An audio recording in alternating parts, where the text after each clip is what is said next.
Oi, gente, tudo bem? Eu estou aqui hoje para conversar com vocês um pouco sobre uma questão importante da filosofia política, que é a questão da liberdade. Como a liberdade foi pensada antigamente, mas mais para a gente fazer um contraponto com a modernidade e a partir da modernidade pensar um pouco na questão da contemporaneidade, né? Como a liberdade está sendo pensada hoje, como a gente poderia pensar a liberdade hoje. Nós temos várias concepções aí no mundo grego, né? E eu vou trabalhar com uma mais aristotélica, em que a ideia de uma comunidade, né, ela é muito importante. Porque mesmo que nós tenhamos historicamente a formação de famílias, a formação de tribos, a formação de aldeias e, finalmente, a formação da cidade, de alguma maneira ela vai dar um sentido, né, a tudo isso. E, inclusive, ao indivíduo. Né? Quer dizer, o indivíduo ele não será, como na modernidade, anterior à cidade, mas pelo contrário. Né? A cidade é anterior ao indivíduo. E quem é esse indivíduo? Esse indivíduo é o cidadão grego, né, que é homem, que não é o escravo e que não é a mulher. Quer dizer, esse cidadão grego, na verdade, ele é o chefe da família, né, que vai para a praça pública discutir os assuntos públicos. Né? E o que é interessante aí é que discutir os assuntos públicos também leva em consideração a virtude e, portanto, o ser virtuoso. A liberdade também está ligada a isso, à igualdade desses cidadãos e, ao mesmo tempo, à liberdade dos cidadãos, né, de serem todos iguais e, portanto, terem a palavra, né, terem a possibilidade do discurso. Né.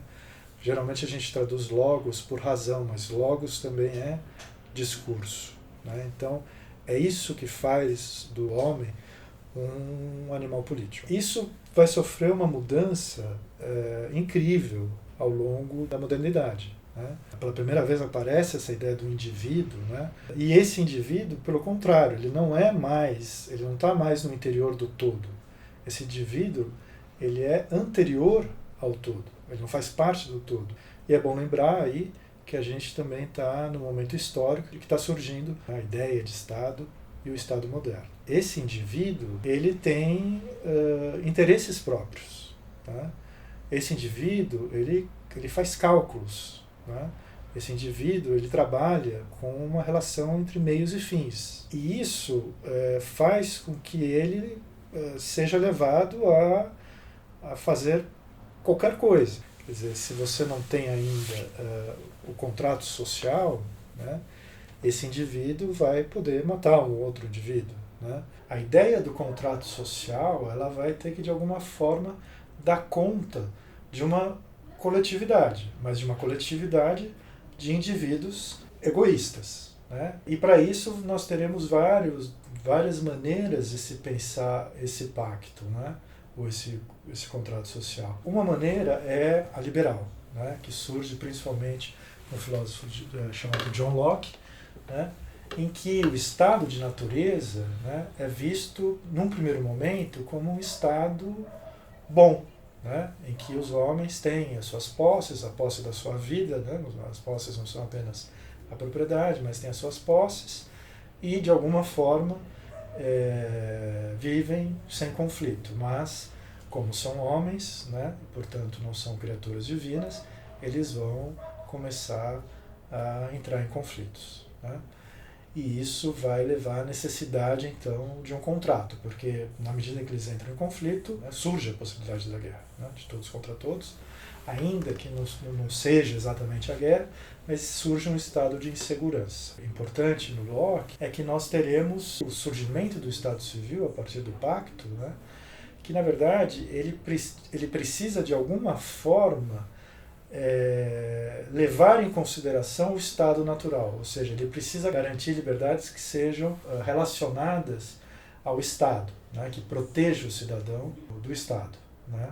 Por outro lado, nós vamos ter também um outro filósofo na modernidade, né, que é o Jean-Jacques Rousseau, que vai dar uma outra solução, né, que não exatamente uma liberal, embora haja discussão sobre isso, que vai propor um outro pacto, um outro tipo de contrato social que surge do mesmo problema. Quer dizer, como, né, os indivíduos humanos podem, de alguma forma, entrar numa situação em que todos sejam iguais e que seja garantida a sua vida, a sua propriedade, etc.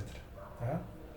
E para isso ele vai pensar o contrato social a partir da ideia de vontade geral. Né? A vontade geral quer dizer a vontade política dos cidadãos. Né?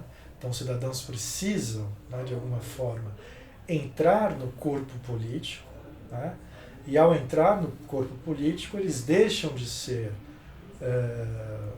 homens naturais, né? E eles passam a ser cidadãos. E é isso que está, essa vontade geral, esse corpo político, que vai dar legitimidade para a soberania do Estado. Né? Então, o Rousseau não está exatamente muito preocupado, lógico, ele está preocupado com o Estado, mas ele está preocupado com a forma de legitimação republicana do Estado. Né? Então, e com isso ele retoma um pouco o que foi pensado na filosofia antiga. Ele vai pensar a república a partir da polis, a partir da cidade antiga. Bom, e por fim, eu acho que um autor que é importante ser mencionado, porque eu acho que ele tentou juntar essas duas perspectivas, que é um autor alemão do final do século XVIII, que é o Immanuel Kant, que nesse texto, que é a resposta à pergunta o que é o esclarecimento, ele está discutindo essa questão da liberdade política por meio da saída, né, dos homens ou dos seres humanos da menoridade, né, em direção a uma maioridade. Né. Para que nós tenhamos isso, vai ser necessário liberdade. E a liberdade vai ser o quê? Fazer uso público da razão. Ele vai diferenciar uso público do uso privado. E o uso privado já não diz mais respeito àquela ideia na Grécia em que nós temos o cidadão que também é o chefe de família e que, portanto, tem uma figura lá na sua casa. Né? O privado é o contrário, são as instituições. Né? Então ele dá como exemplo o Estado, ele vai dar como exemplo o Exército, ou que seria a polícia na época, e ele vai dar como exemplo a universidade e a igreja. E qual é a questão? Né? É possível fazer o uso privado, né? Porque eu devo seguir as regras que estão sendo impostas por essas pequenas comunidades. Né? Nós não temos mais a ideia de uma grande comunidade, mas essas pequenas comunidades. Né? Então, eu, por exemplo, que sou professor universitário, eu devo seguir as regras da universidade, do ponto de vista do uso privado, mas do ponto de vista do uso público, isso não é necessário, eu posso criticá-las. Né? E, inclusive, a legitimidade dessas regras, né, que também se encontram no interior de uma pequena comunidade, está exatamente aí. Né? Se há um elemento de autoridade, é porque essa autoridade pode ser questionada. No momento que essa autoridade não possa mais ser questionada, ela deixa de ser legítima. Né? É interessante no Kant que é o seguinte, a ideia de lei, que está ligada à noção de constituição, de noção constituição republicana, ela vai ter, digamos assim, uma dupla face de Janus. Né? Quer dizer, ela, por um lado, ela garante a liberdade, por outro lado, ela é coercitiva. E isso que é que vai legitimar a Constituição. Né? Isso que vai legitimar a continuidade, né, do esclarecimento. Né? Porque é nesse texto, inclusive, o Foucault vai enaltecer muito esse texto, né? Porque, segundo ele, é nesse texto em que a filosofia finalmente faz a pergunta pelo presente. Né? Então, quando Kant se pergunta, nós estamos vivendo numa época esclarecida? Ele diz, não, nós estamos vivendo numa época de esclarecimento. Né? E muito provavelmente eu acredito que ele não acreditava que nós viveríamos numa época esclarecida. Né? Quer dizer, nós estamos sempre nesse movimento, né, em direção ao esclarecimento, mas que pode sofrer reveses. Né? Isso eu acho que é importante de ser dito.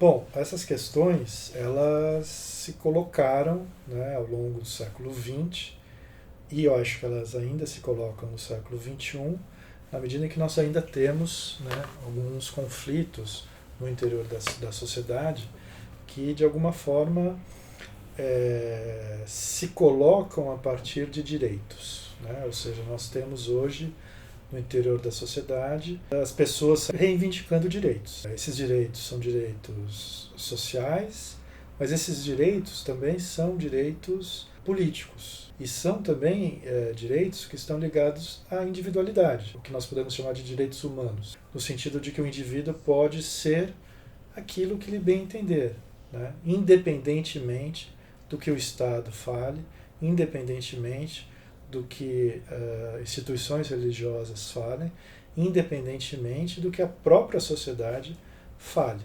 Né?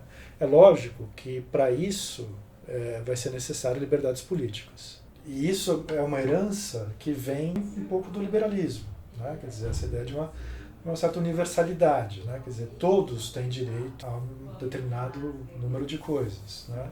Ligados à sua individualidade, né? Mas não só, né?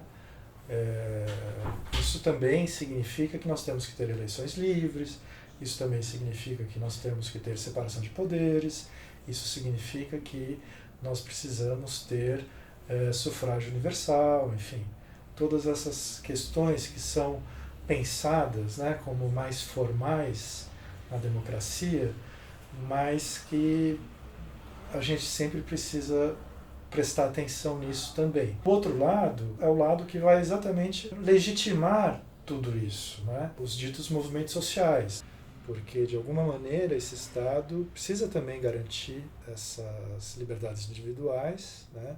E o Estado aqui eu estou pensando não só no executivo, eu estou pensando no legislativo, no judiciário, né? Então é necessário que se garanta as liberdades individuais e é necessário que se garanta as liberdades políticas. E isso também hoje é objeto de muita discussão, né? Principalmente no país. A gente teve grandes ganhos assim nos últimos tempos, né? De liberdades no sentido das liberdades feministas, das liberdades ligadas aos movimentos negros, as liberdades ligadas aos movimentos LGBTQI. Isso é muito importante, né? Mas, por outro lado, veio uma reação muito grande também a isso. Né? Nós estamos vivendo uma reação também a isso com um novo conservadorismo que está aparecendo e que entende a liberdade de um modo completamente distinto. Tá? Porque a liberdade está mais ligada a determinados dogmas. Né? Eu quase cometi um ato falho aqui que eu ia falar golpe. Liberdade nunca vai poder ser legitimada nem pelo golpe e nem por dogmas. Né? É lógico que isso é uma história que vai ter muitos capítulos, né? Isso nunca não vai ser resolvido agora, não vai ser resolvido talvez nos próximos tempos, mas é importante que a gente pense, né, hoje em dia também, né, nesses tipos de questões. Né?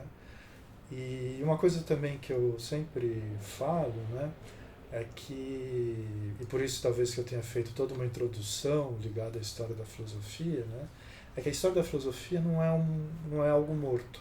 Né? A história da filosofia não é algo que está no museu, né, que de vez em quando a gente vai lá e vai dar uma olhadinha no que aconteceu, no Platão, no Aristóteles, no Montesquieu, na Hannah Arendt, Seila Ben-Habib. Então, eu acho que a história da filosofia ainda nos faz pensar, né? Inclusive nos faz pensar não só a modernidade, não só a antiguidade, mas nos faz pensar também o contemporâneo. Né? O contemporâneo não é simplesmente uma negação, né, da modernidade, mas eu queria ficar mais hoje nessa questão da liberdade e dessa relação da liberdade com a política. Né? Eu acho que essas questões são importantes, né, e são importantes para a gente pensar hoje em dia. Né? A filosofia ainda é importante para a gente ter um pensamento crítico, para a gente poder pensar a história de uma maneira crítica e que a gente possa discutir. Né? Eu acho que a gente está precisando cada vez mais de uma discussão pública, por isso que eu insisti muito na ideia do uso público da razão. Então, eu gostaria de agradecer a participação de vocês, vocês que estão me vendo, e espero que a gente possa fazer outras conversas por aqui. Até mais. Tchau, tchau.